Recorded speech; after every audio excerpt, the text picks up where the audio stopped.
सबसे ताकतवर लोग वहां के प्रेसिडेंट, और एक एक बार नहीं, दो बार George Bush senior, George Bush junior, Bill Clinton और बराक ओबामा। साहब सोचिए सर, जो दुनिया के एक नंबर कंट्री के 8-8 साल प्रेसिडेंट रहे हैं, उनके पास कितनी प्रॉपर्टियां होगी, कितना पैसा होगा, कितने हीरे जौहरे होंगे।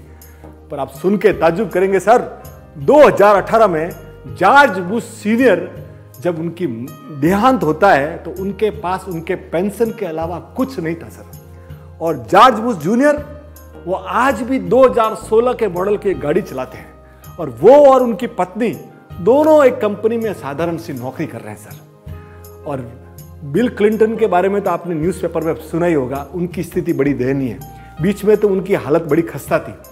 तो वो पर मोटिवेशनल स्पीकर है, तो कई जगह स्कूल्स में, यूनिवर्सिटीज़ में, कॉलेजेस में अपनी मोटिवेशनल स्पीचेस से अपना काम चला रहे हैं।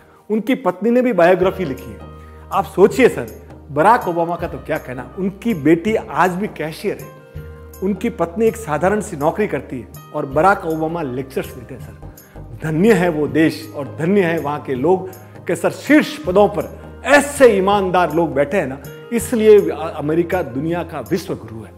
ऐसा नहीं है कि वहाँ ही है, अभी जर्मनी में एंजेला मर्केल हुई, 16 ईयर 16 साल तक पूरी यूरोपियन लीडर रही। अभी जब रिटायर हुई ना, उनके हस्बैंड एक प्रोफेसर है और एक 2 BHK में रहते हैं। हमारे यहाँ भी हुए सर, हमारे यहाँ शास्त्री जी हुए।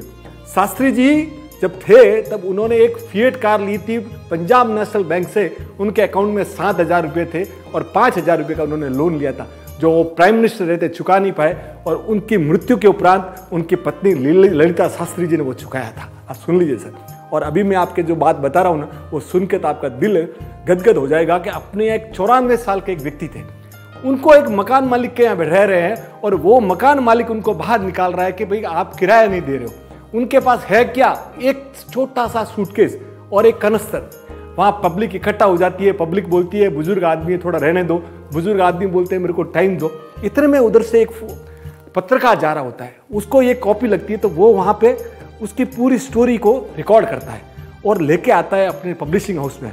और पब्लिशर जहाँ बैठे हुए और जो मालिक आते हैं, बोलते यार ये कौन है। जैसे ही वो फोटो देखते हैं तो बोले तुमको मालूम है ये कौन है? बोले कौन है? बोले he is 2 time prime minister of India Gulzari Lal Nanda. वो चौंक जाता है, बोले इट इज ए। और सेकेंड डे जब न्यूज़पेपर में छपता है कि हमारे 2 टाइम के प्राइम मिनिस्टर आज किराए के मकान में रह रहे हैं और खस्ता हालत है, तब पूरा कारवां जाता है। पर तब भी वो गांधीवादी विचारधारा के उन्होंने बोला मुझे कुछ नहीं चाहिए, उन्होंने कुछ नहीं लिया। हम लोगों ने उनको मरणोपरांत भारत रत्न दिया, पर सर हमारे यहाँ भी ऐसे ऐसे ईमानदार लोग खूब हुए। तो साहब, जिस देश को भी अगर विश्व गुरु बनना है, उनके सर्वोच्च पदों पर जो भी लोग बैठते हैं ना, उनको निहायत ईमानदार होना पड़ेगा। जय हिंद। Thank you sir.